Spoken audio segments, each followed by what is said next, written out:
चाहत। राधे राधे। राधे राधे महाराज जी। महाराज जी, नाम जप करने पर भी अगर आनंद और प्रेम नहीं आ रहा तो महाराज जी। तो पूर्व के पाप नष्ट हो रहे हैं, चिंता मत करो। वो फ्री नहीं जा रहा, वो व्यर्थ नहीं जा रहा, वो काम अपना कर रहा है। आपके अंदर जो जलन है, जो अशांति है, वो आपके पूर्व जन्मों के पापों का नाश कर रहा है। और जहाँ नाश हुआ तो आनंद आ जाएगा, फिर एक नाम में भी रोमांच हो जाएगा। जब तक आपके पाप नष्ट नहीं होते तब तक बिल्कुल रूखा सूखा हृदय रहता है, मन भागता रहता है। नाम जपो तो खींचना पड़ता है, और जब उसी खींच कर जपते जपते जहाँ पाप नष्ट हुए तो आनंद आ जाए। फिर तो रो रो करके प्रेम में डुबो कर राधा राधा, आंसू चल रहे हैं, राधा राधा, वो विकल होता जाता है। लेकिन ये तभी होगा जब पाप नष्ट हो जाएंगे। तो अभी पाप नष्ट हो रहे हैं, आनंद नहीं आ रहा, चिंता मत करो, वो आनंद देने वाला ही है, वो परमानंद प्रदान ही करेगा, व्यर्थ नहीं जाएगा नाम। दीपक जी, हरियाणा से। राधे राधे। राधे राधे महाराज जी। महाराज जी, आपके चरणों में कोटि कोटि प्रणाम। महाराज जी, आज समाज में भक्ति की लोभी जगी है, लेकिन फिर भी कुछ व्यक्तियों का भक्ति को लेकर अलग नजरिया रहता है। अगर हम गले में कंठी माला, माथे पर चंदन तिलक लगाएं, या कार, फोन में या व्यापारिक स्थान पर आप कथा आदि सुने तो कहते हैं कि बस अब ये भी बाबा बनेगा। ऐसे में हम अपनी श्रद्धा को कैसे बचाएं और तो बच्चों इसमें को कोई कैसे। गलत बात है क्या? जैसे कोई कहता है कि बड़े भगवान के भगत बनते हैं, या कुछ ऐसा कमेंट करता है, हमें सुन लेना चाहिए। बातुल भूत विवश मतवारे, ते नहीं बोले ही बचन विचारे, तिनकर कहा सुनी नहीं काना।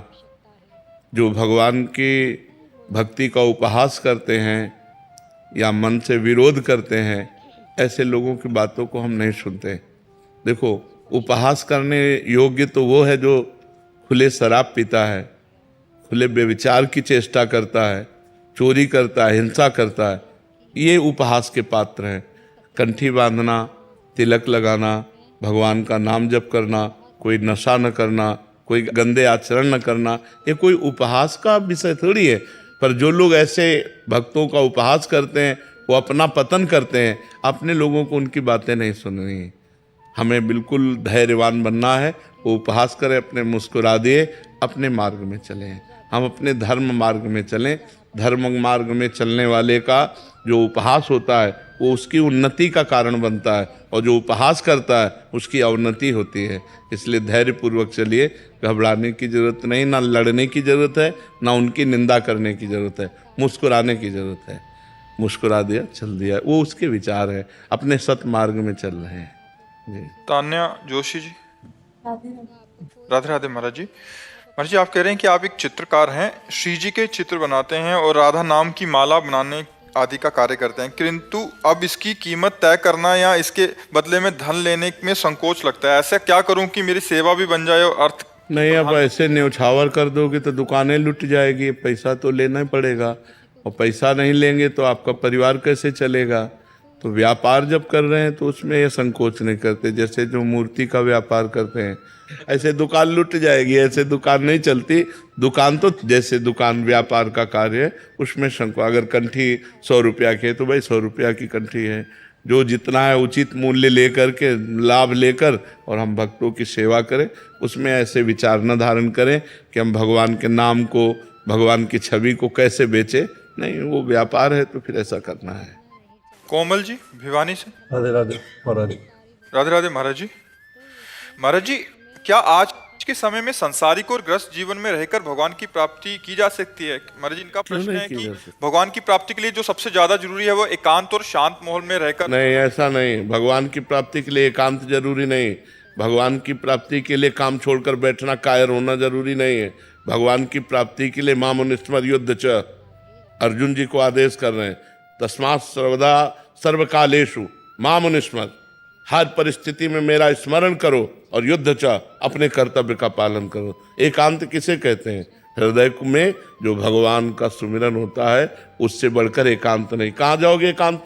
अब बोलो हमें, तुम कहाँ जाओगे एकांत? जितनी भीड़ तुम्हारे गांव में नहीं होगी, उससे ज़्यादा हरिद्वार में है, वृंदावन में है, अयोध्या में, जो तीर्थ स्थल है, जो बड़े बड़े भगवान के पवित्र स्थान है, वहाँ भीड़ ही भीड़ देख लो। तो एकांत कहाँ जाओगे? कहाँ बैठोगे एकांत? कि महाराज जी गृहस्थ जीवन में रह के तो क्यों गृहस्थ जीवन में क्या परेशानी? सुबह से उठ के राम राम राधे राधे रट रहे हैं, अपना काम कर रहे हैं, इसी से भगवत प्राप्ति हो जाती है। बच्चे आ गए, बीवी आ गई, कोई परेशानी नहीं, बच्चे में भगवान है, बीबी में भगवान है। हमको भावना ही तो बदलनी है। अपने घर से हम शुरू करते हैं सब में भगवान को देखना। और नाथ सकल संपदा तुम्हारी, मैं सेवक समेत सुतनारी, बहुत बढ़िया भजन हो रहा है। क्या बाबा जी बन करके लोगों से मिलना नहीं होता? क्या पेट भरने के लिए मांगना होता है? 5 घरों में जाके भिक्षा मांगते हैं। और देखो हम बाबा जी बनकर एकांत सेवन किए पूरे जीवन, और समाज में हमको जितनी समाज दी गई, कितनी समाज दी गई? तो भगवान ने दिया कि नहीं दिया? दिया तो समाज ही, वही समाज आपको दिए। तुम्हारी तो छोटी समाज है, तुम्हारे 5-6 लोग होंगे घर में, हमारे 500 लोग हैं विरक्त, और गृहस्थ जोड़ लो तो 50,000 हो गए। तो हमारा कहने का तात्पर्य है, एकांत का मतलब है हृदय में भगवान का सुमिरन करना। एकांत में कहीं भी बैठ जाओ जाके, तुम्हारा अभी तो भजन का मन करता है, और एकांत में बैठ जाओगे तो भोगों का मन करेगा। लिख लो कागज में। अभी घर में हो तो वृंदावन आने का मन करता है, और वृंदावन में आके तुम्हें हम सब सुविधा दे दें, एक कमरा समय से टिफिन कमरे में पहुंच जाएगा, भजन करना है, आप भाग ना जाओ तो मैं बता देना। जब लड़कवा कहता है ना पापा, वो जब कान में आएगी साहब भाग जाओगे, एसी रूम छोड़ के भाग जाओगे। लेकिन महाराज जी, अगर हमारे जैसे हम अपने घर में हैं और हम कोशिश कर रहे हैं नाम जप की, और हमारे घर वाले मांस मदिरा सब कुछ चल रहा है, तो अब यही दुर्भाग्य है, ये दुर्भाग्य है कि ऐसा कुसंग मिला है। मतलब अब इसको हम क्या कह सकते हैं कि एक व्यक्ति है जो भगवान के नाम का जप करना चाहता है भगवान, लेकिन फिर भी भक्ति हो सकती है, क्योंकि जब लंका में भक्ति हो सकती है तो भक्ति हो सकती है, नहीं हो सकती? भगवान विभीषण जी से कह रहे हैं, जिम दसनन मो जीभ बिचारी, जैसे 32 दांतों के बीच में बड़ी कोमल जीभ रहकर अपना काम चला लेती है, नहीं चला रही, ऐसे ही लंका में पूरा लंका निश्चर निकर निवासा, यहां कहां सज्जन करवासा, लेकिन वहां भी विभीषण जी ने भक्ति की, ऐसी भक्ति की कि भगवान ने कहा तुम सरीखे संत प्रेम हो रे। और वहां तो हमें लगता है केवल विभीषण जी ऐसे होंगे जो मांस न खाते होंगे, नहीं तो सब मांस खाने वाले थे। मदिरा और मांस का तो वहां मतलब आहार ही था। कुंभकर्ण के लिए पूरा एरिया जमा किया जाता था, जब जगता था तो एरिया के भैंसे खा जाता था। जैसे अपने पकौड़ा खाते हैं ना, ऐसे वो भैंसे खाता था। भैंसे है, बकरी है, सब मतलब। तभी भगवान ब्रह्मा जी ने उसे 6 महीने सोने का, कि एक दिन जगे 6 महीने सोए, नहीं तो पूरी सृष्टि का आहार कर जाएगा। ऐसे लोगों के बीच में रहकर उसने भजन किया। तो आप घबराइए मत, वो जो जैसा करेगा वैसा फल पाएगा। आप अंदर ही अंदर राधा जपिए, अंदर इसलिए करें कि बाहर कंठी बांधोगे, तिलक बांधोगे तो मांस मदिरा पीने वाले लोग वो आपका हो सकता है विरोध करें। तो हमें लगता है भक्ति विरोध नहीं। अगर कोई कह रहा कंठी ना बांधो तो ये ले उतार के रख दिए। भक्ति अंदर का विषय है, बिल्कुल संसारी बन के रहो, वो अंदर राधा राधा जपो, तुम्हें भगवान की प्राप्ति होगी। भजन से भगवान की प्राप्ति होती है, ना कि बाबा जी बनने से भगवान की प्राप्ति होती है, ना कहीं भागने से भगवान की प्राप्ति होती है। सच्ची मानो, आप अपने घर में मेहनत की कमाई का जो अन्न पा रहे हो और जो भजन कर रहे हो, और कभी भूखे टूटे को आपने भोजन करा दिया, ये सबसे बढ़िया बात है।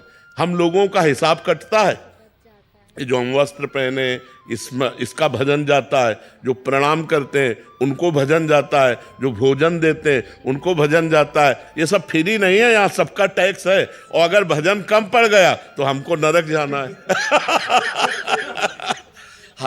हरई शिष्य धन शोक न हरई, सो गुरु गोर नरक मा परई। अच्छा, आप इस भागवतिक टैक्स से बचें। मेहनत की कमाई से कपड़े पहनते हैं, मेहनत की कमाई खाते हैं, और अपनी मेहनत की कमाई दूसरों को भी दे देते हैं। गौ सेवा, संत सेवा, आए हुए अतिथि की, भिक्षुक की सेवा। तो गृहस्थी धर्म बहुत बड़ा है। हम लोग गृहस्थी धर्म में ही पैदा हुए, और गृहस्थी धर्म से ही हमारा पोषण होता है।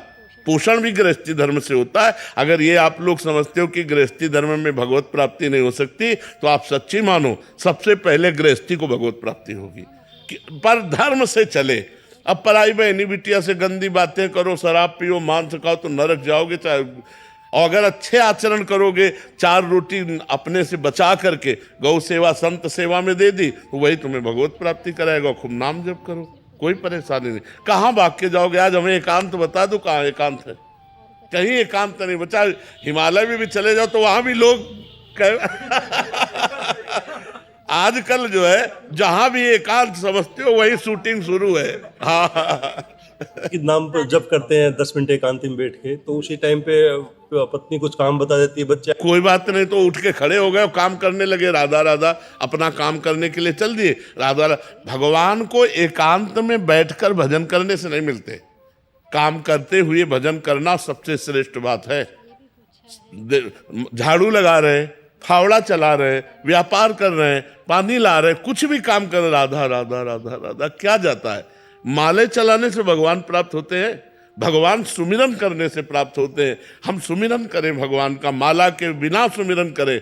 गिन लो भगवान, तुम गिन लो, वो तो सब जान ही रहे हैं। तो खूब भजन करो और गृहस्थी में रहो, और ये जरूर करो कि अपनी कमाई का 4 रोटी का हिस्सा कभी किसी भूखे को खवा दो, कभी किसी गाय को दे दो, कभी किसी बीमार को 10 रुपया तुम्हारे लग जाए। ये बढ़िया परोपकार, परोपकार ये गृहस्थी में जरूर करना चाहिए, और नाम जप करना चाहिए, और भगवान के आश्रित रहना चाहिए। आश्रित का मतलब नाथ सकल संपदा तुम्हारी, मैं सेवक समेत सुतनारी। बढ़िया भजन है, कोई परेशानी नहीं, कहीं भागने की जरूरत नहीं, ये सोचने की जरूरत नहीं कि बाबा जी ज्यादा भजन कर लेते हैं। ऐसे किया ना आपने, ऐसे इसका भी टैक्स है, हमारा भजन जाएगा आपके पास। आप साष्टांग लौट गए ना, ये खुशी की बात नहीं है तुम्हारे पुण्य जा रहे। अगर भजन नहीं करोगे तो वो साष्टांग वाला पुण्य ले गया और तुम नरक जाओगे। बहुत होश की बात है, ये कोई खिलवाड़ नहीं। ये जो सिद्ध पुरुष भजन में निरंतर लगे, उन्हीं से जगत का कल्याण होता है, वही मंगल होता है। नहीं तो एक एक का टैक्स है। जैसे भारत सरकार का हर वस्तु में टैक्स है ना, ऐसे भगवान का टैक्स है, हर एक चीज में टैक्स है। कोई तुम्हारे पैर छू रहा, कोई तुम्हारी बड़ाई कर रहा, कोई तुम्हें प्रणाम कर रहा, कोई वस्त्र दे रहा है, कोई भोजन दे रहा, कोई धन दे रहा है, वो सब भजन ले रहे हैं, वो हमारा सब भजन ले रहे हैं, कोई खिलवाड़ नहीं है। नेहा त्यागी जी दिल्ली से। श्री हरिवंश महाराज जी, आपके चरणों में कोटि कोटि प्रणाम।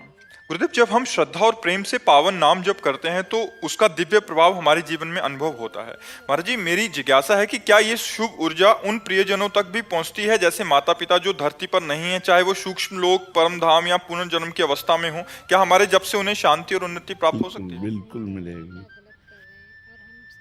इस शरीर से जिसका जिसका संबंध रहा है, यदि ये पाप कर्म करेगा तो उन संबंधियों को दुख पहुंचता है, और यदि पुण्य कर्म करेगा तो सुख पहुंचता है। यदि भगवान का भजन करेगा तो कल्याण होता है, 21 पीढ़ियों का कल्याण हो जाता है, सामने शास्त्रों में पढ़ा है। तो माता पिता को तो भगवत कृपा प्राप्त हो ही जाएगी, यदि डट के भजन किया जाए और अपने को भगवत प्राप्ति हो जाए तब। ये तब है, 2-4 माला से नहीं है, ये निरंतर भजन करते हुए जब हम भगवत प्राप्त हो जाते हैं तो हमारा कुल धन्य हो जाता है। सो कुल धन्य उमा सुन, जगत पूज्य सुपनीत, श्री रघुवीर परायण जिह जन उपज विनीत। भगवान शंकर कहते हैं, हे उमा सुनो, वो कुल धन्य हो जाता है जिसमें विनय संपन्न गंभीर गुण वाला भगवान का भक्त पैदा होता है। जो निरंतर भगवान का नाम जप करता है वो अपने कुल को पावन कर देता है। नाम प्रसंग कहे तो उपदेश, जहाया धर्म धन्य सो देश, धन्य सो कुल जे जन्म भयो, धन्य सो तात, धन्य सो माय, संतत सकल सुनो चित लाए। श्री हरिवंश प्रताप। जो भगवान नाम जप करता है, भगवान नाम श्रवण करता है, भगवान नाम कीर्तन करता है, वो जिस देश में वास करता है वो देश धन्य हो गया। जिस कुल में जन्म लेता है वो कुल धन्य हो गया। माता पिता हैं वो धन्य हो गए, तो धन्य धन्य हो जाता है। सा तरति सा लोकांतार्यति, वो खुद तर सकता है, खुद तर जाता है, लोगों को तार देता है जो भगवान का भजन करता है। भजन में बड़ी सामर्थ्य है, पर डट के भजन करे। 2-4 माला की बात नहीं, निरंतर भजन जो कर रहे हैं वो अपने कुल को भी पावन कर देते हैं। राधे कृष्ण कृष्ण कृष्ण हरे हरे, राधे कृष्ण।